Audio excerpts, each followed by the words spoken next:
Assalamualaikum, selamat datang teman-teman semua. Kembali lagi bersama saya Miftahul Jana. Pada kesempatan kali ini, saya akan memberikan tutorial terkait analisis regresi data panel. Perlu teman-teman ketahui bahwasanya untuk data panel sendiri merupakan gabungan dari data cross-section dan data time series.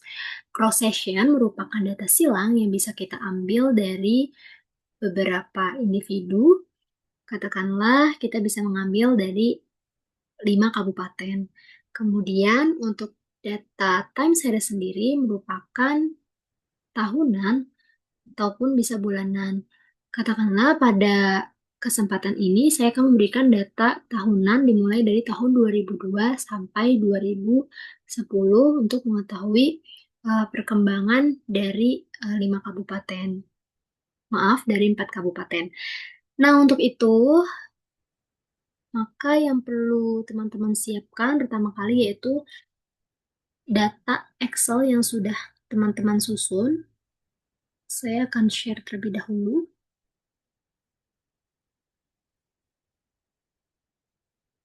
Nah, teman-teman harus menyediakan data ini, data panel yang terdiri dari cross-section. Di sini ada 4 kabupaten. Kemudian ada time series-nya dimulai dari tahun 2002 sampai 2010 beserta variabel-variabelnya. Ada variabel dependent atau variabel Y, yaitu saya menggunakan pertumbuhan ekonomi, dan ada variabel X, ada X1 poverty, X2 Gini, dan X3 IPM. Untuk selanjutnya, kita langsung saja mengolah data regresi data panel melalui eViews.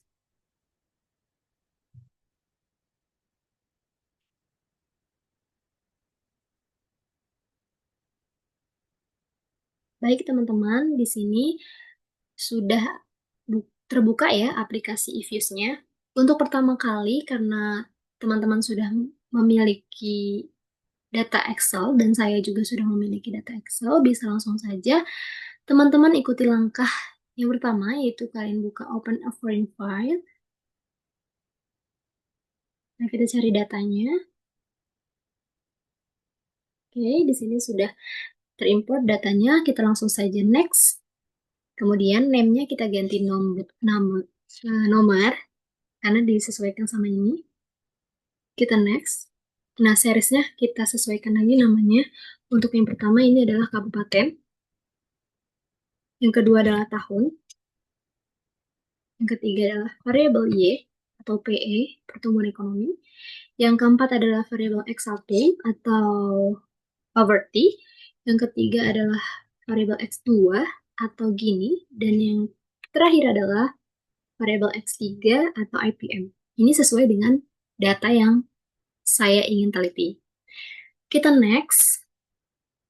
Nah, kalau sudah seperti ini, cross-sectionnya kabupaten, data seriesnya tahun, basic structure-nya data panel, kita bisa klik finish. Setelah itu kita klik no.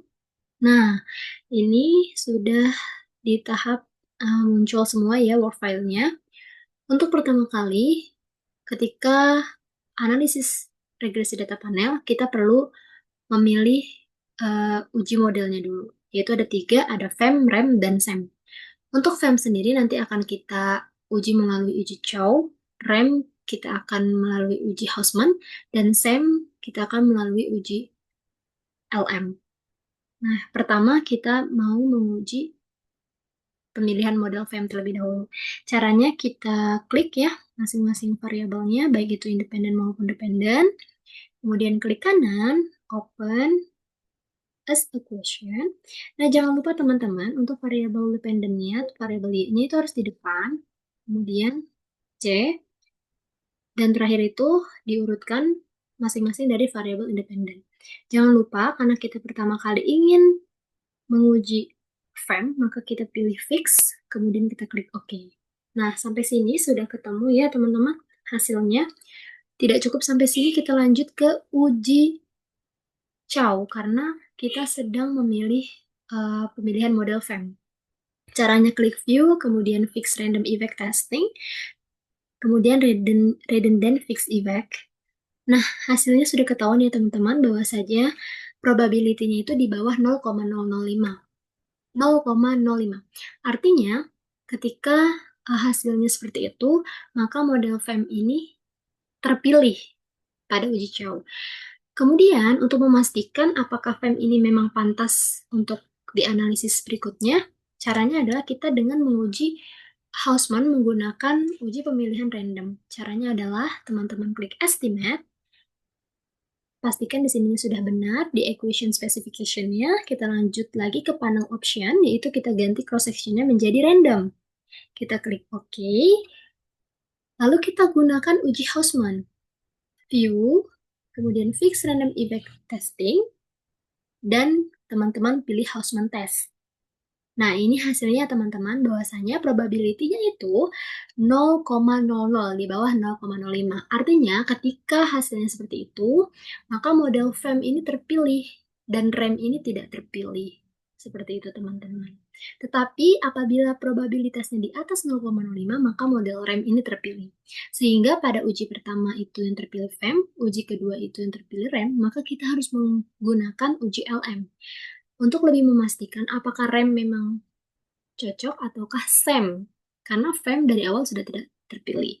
Tetapi karena pengujian saat ini FEM diuji Chow terpilih dan diuji Hausman ternyata terpilih, maka untuk analisis selanjutnya pada data saya ini menggunakan uji pemilihan model pada FEM. Kita estimate lagi ya teman-teman, kita balikan lagi untuk panel optionnya. Easy back. Nah, supaya kita nggak kerja dua kali, langsung kita tutup dulu. Selanjutnya adalah kita melakukan uji asumsi klasik. Nah, teman-teman, ini akan saya share lagi. Oke.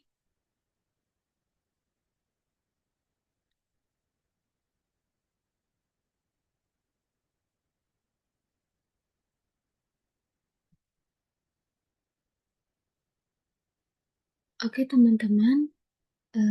Sebentar ya. Kita cari di seminar analisis data. Nah, ini ya teman-teman.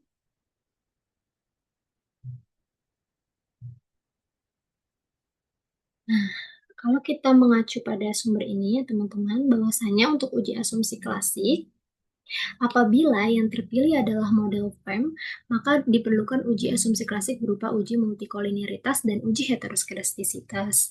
Tapi, kalau misalnya yang terpilih adalah RAM, maka kita memerlukan uji normalitas dan multikolinearitas. Oke, karena kita milih FEM ya, terpilih FEM, maka kita perlu melanjutkan uji multi dan heter.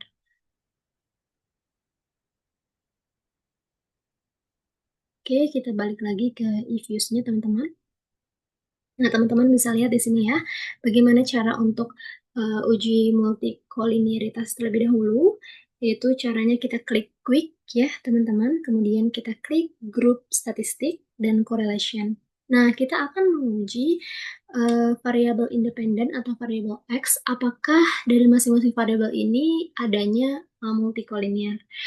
Karena yang penelitian yang baik itu adalah dari variabel independen ini tidak terjadi multi.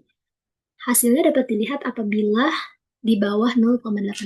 Maka langsung saja kita klik OK, teman-teman, untuk mengetahui hasilnya. Nah, di sini kita ketahui ya, teman-teman, bahwasanya untuk X1 ke X2 sendiri hasilnya itu 0,50. Artinya ini di bawah 0,85. Sehingga data X1 dan X2 ini variabelnya tidak mengalami multikolinearitas. Begitu juga pada X1 dan X1 ke X3, juga X2 ke X3. Datanya di bawah 0,85. Seperti itu teman-teman, kalau sudah uji multikolinearitas, kita lanjut ke uji heteroskedastisitas. Caranya, kita klik ya teman-teman. Kita klik terlebih dahulu, sama seperti tadi, equation. Oke, oke teman-teman nih, langsung kita lanjutkan ya. Nah, ininya, kita klik ABS. Basic. Oke, pastikan ininya fix ya teman-teman.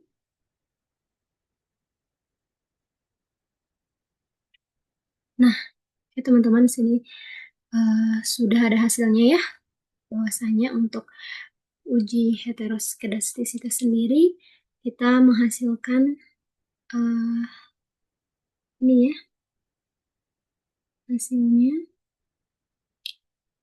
Kita lihat probabilitasnya teman-teman. Nah, ini angkanya jelas di atas 0,05 semua ya teman-teman. Jika angkanya sudah di atas 0,05 artinya ini tidak terjadi heteroskedastisitas. Dan nilai residualnya itu tidak bervarians gitu teman-teman. Oke, kalau sudah uji asumsi klasik, baik itu multi maupun heter, kita bisa lanjutkan ke persamaan regresi data panel, teman-teman. Oke, caranya adalah, sebentar, kita keluarkan dulu yang tadi ya. Nah, kemudian kita masuk lagi ke sini, ke work file awal, kita klik Pro, kemudian kita reshape current page, kemudian klik unstack in new page. Nah, jangan lupa ya teman-teman, untuk series name itu kita namakan kabupaten. Di sini kita akan menguji persamaan regresi data panel menggunakan pool data gitu teman-teman. Karena akan kita kelompokkan apakah pada kabupaten uh, Cilacap gitu ya mengalami pengaruh pada poverty-nya ke pertumbuhan ekonomi. Pokoknya pada masing-masing variabel itu ya teman-teman. Nah, untuk one or more series name-nya itu kita isi tahun. Nah, jangan lupa ini kita kasih underscore untuk membedakan nanti. Setelah semua terisi ya, pastikan sudah, kita klik OK. Oke, kita sudah mendapatkan nih teman-teman, bervariasi sekali. Nah, ini ada X1 Banjar, Banyumas, Cilacap, Purba. Nah, ini dari masing-masing ya, masing-masing pengaruhnya gitu. X1 itu tadi poverty ya, poverty untuk Banjar, poverty untuk Banyumas, Cilacap, Purba. Begitu juga X2 yaitu Gini dari Banjar, Banyumas, itu seperti apa perkembangannya. Nah, ini fungsi dari pool data, jadi dibagi-bagi. Oke, setelah itu kita langsung eh, ke kabupaten ya teman-teman untuk memastikan hasilnya. Untuk kita bisa representasikan. Nah, teman-teman, karena tadi sudah memasukkan underscore untuk mencirikan, maka jangan lupa untuk masukkan underscore lagi ya teman-teman. Ini sebentar. Nah, oke, kalau sudah seperti ini, teman-teman klik estimate. Nah, dependent variable-nya jangan lupa Y ya teman-teman. Gunakan tanda tanya. Karena tadi cross sectionnya kita terpilih fem, maka jangan lupa ininya dirubah fix. Kemudian ininya kita letakkan pada variabel independen, yaitu X1, X2, dan X3. Oke, kalau sudah, kita langsung klik OK. Nah, ini hasilnya ya teman-teman. Berikut ini hasil persamaan regresi data panel menggunakan estimasi model FEM ya. Ini uji yang terpilih gitu. Ya, cara membacanya seperti apa? Kita bisa merepresentasikan ya teman-teman dengan mengklik view, kemudian representation. Nah, di sini sudah ada hasilnya teman-teman dari Banjar, Banyumas, Cilacap, dan Purba. Ini nanti teman-teman bisa menjumlahkan sendiri ya dari masing-masing ini. Dan kalau saya bacakan dari satu hasil menurut Kabupaten Banjar ya, bahwasanya untuk nilai konstanta Kabupaten Banjar ini sebesar 60,81. Ini dihasilkan dari penjumlahan ini ya, minus 0,25 ditambah 61. Nah, hasilnya itu 60,81. Kemudian untuk X1-nya yang berkaitan dengan poverty atau kemiskinan, bahwasanya nilai koefisien beta variabel POV atau poverty X1-nya itu sebesar 21,64. Nah, ini hasil penjumlahan ya, atau pembulatan. Sorry, ini hasil pembulatan dari sini ya, 21,64. Nah, jika nilai variabel yang konstanta dan variabel X1 mengalami kenaikan satu satuan, maka artinya variabel PE ini akan mengalami peningkatan sebesar 21,64. Seperti itu, teman-teman. Jadi, representasinya disesuaikan dengan variabel. Kalau X2 berarti berkaitan dengan Gini rasio dan X3 berarti berkaitan dengan IPM. Baik, sampai sini berarti kita bisa lanjut ke uji hipotesis, teman-teman. Caranya adalah teman-teman klik view, kemudian estimation output. Nah, maka akan muncul tampilan berikut seperti ini, teman-teman. Sama seperti persamaan regresi data panel, hanya saja pada tahap ini fokus pada nilai probabilitasnya. Kita lihat nilai probabilitasnya ya, teman-teman. Untuk X1 sendiri atau poverty, angkanya itu 0,179 di atas 0,05. Maka dapat disimpulkan H0-nya ini diterima dan HA-nya ini ditolak. Artinya poverty ini tidak berpengaruh terhadap PE. Dan kalau kita lihat pada X2 atau Gini rasio, bahwasanya ini terdapat pengaruh terhadap PE ya, karena ini di bawah 0,05. Begitu juga X3 yaitu di bawah 0,05 untuk IPM. Nah, lalu untuk uji F-nya sendiri seperti apa? Untuk uji F-nya sendiri kita lihat melalui uji probabilitas F statistik. Nah, di sini hasilnya 0,00, artinya ini di bawah 0,05, sehingga dapat dikatakan bahwasanya variabel independen, baik itu X1, X2, dan X3 berpengaruh terhadap Y atau PE, pertumbuhan ekonomi. Kemudian kita bisa melihat dari hasil goodness of fit, yaitu pada koefisien determinasi, itu kita lihat dari adjust R-square-nya, teman-teman. Nah, di sini disebutkan bahwasanya nilai R-square-nya itu menunjukkan variabel independen baik dari poverty, Gini, dan IPM ini mampu menjelaskan variabel PE itu sebesar 75%. Sedangkan sisanya yaitu sekitar 35% hasil pengurangan dari 100 dikurang nilai adjust R-square dijelaskan oleh variabel lain yang tidak dimasukkan dalam model pada penelitian ini. Nah, untuk lebih lanjutnya, nanti teman-teman bisa kita lihat ya pada hasil akhirnya. Nah, sampai sini untuk penjelasan teknik analisis regresi data panel. Ini boleh saya share untuk penjelasannya ya, teman-teman. Nah, ini ya, teman-teman, berupa penjelasannya. Pertama, saya mau menunjukkan berupa representasinya dulu. Nah, ini ya, teman-teman, hasil dari penjumlahan. Pertama ini ada Banjar, kemudian interpretasinya seperti ini. Banyumas, interpretasinya seperti ini. Cilacap, dan Purba. Hingga pada hasil akhir ya tadi, teman-teman. Untuk uji koefisien determinasi, nah di sini nilai R-square tersebut menunjukkan variabel independen yang terdiri dari POV, Gini, dan IPM mampu menjelaskan pada BPS sebesar 75%. Ini ya teman-teman dari sini.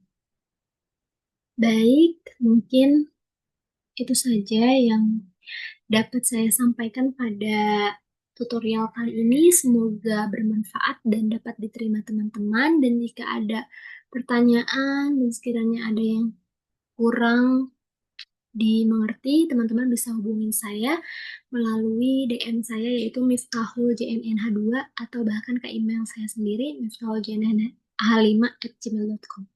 Baik teman-teman, terima kasih. Semoga bermanfaat. Assalamualaikum warahmatullahi wabarakatuh.